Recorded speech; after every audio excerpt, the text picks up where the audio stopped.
words in our culture that we talk about, the team first, selfless mentality, and one of the other things that we mention all the time, it's not that you think less of yourself, it's that you think of yourself less. And so I think reminders to guys that the team first mentality comes into play, and it's a little bit contagious. You know, it's something that we don't just hand out at the beginning of the year that, hey, this is the way we want to play, but it's talked about certainly weekly, you know, built into our program, and when it happens in practice, when some bad shots get taken, guys are reminded, and it doesn't take long. I think it's probably about the same magnitude that you have when you have a selfish team, you know, and sometimes shots go up fast and guys start thinking they're never going to get it back again, and so you get pretty dysfunctional as a team that way at the other end of the spectrum. And I think it's a real positive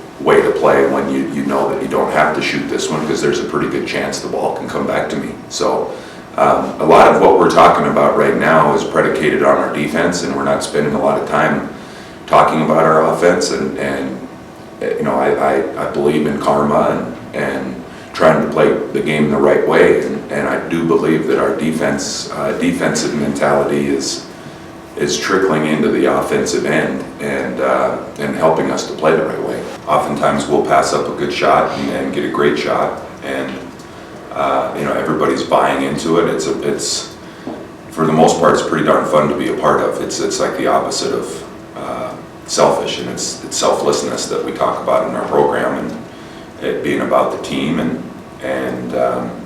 very rarely do we take bad shots. You know, it drives me crazy as a coach.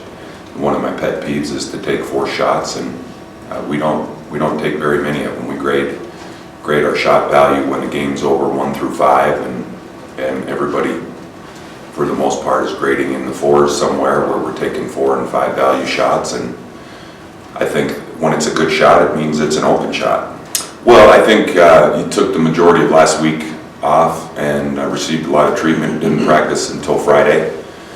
So, you know, part of it's going to be conditioning and a feel to get back on the floor. But he did some pretty substantial damage to his ankle. It wasn't a moderate sprain. It was closer to an excessive type injury. So it takes some time for those ligaments to heal. And but I do think he's back now. He mentioned the other day to Trevor, our trainer, that he's not feeling any pain in it anymore. He just feels a little bit of weakness, and so that's encouraging news, I think, for us to not have him, you know, feel it. But it's just a matter of kind of getting things tuned up again in there. So I think this week will be good for him, and having him back in our lineup provides us with a little bit of rebounding punch, I think, defensively, and certainly a post presence and an active big. So I think his best basketball hopefully is ahead of him here going down the stretch run with 8 remaining games.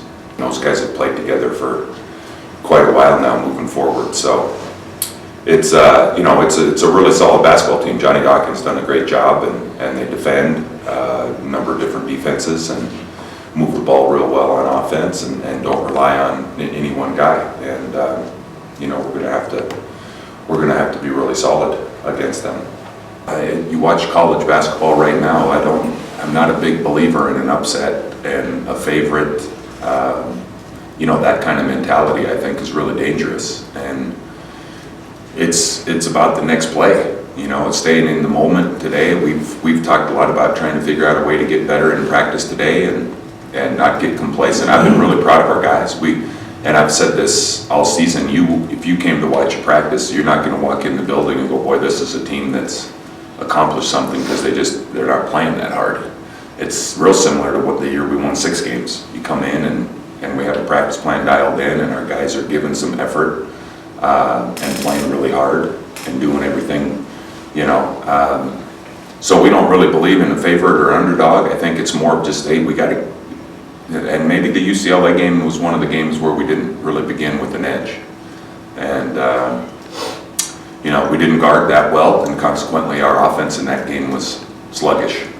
And that was a little indication. We watched a bunch of the film. I think we've corrected it. We won 2 games on the road after that. So it's not about reaching any kind of destination. We talk about that a lot too. It's just this daily journey of, it's a grind, and let's try to tackle, as you said, what's in front of your face and accomplish what you can. And our whole focus right now is about Thursday night, nothing more, past or future beyond that.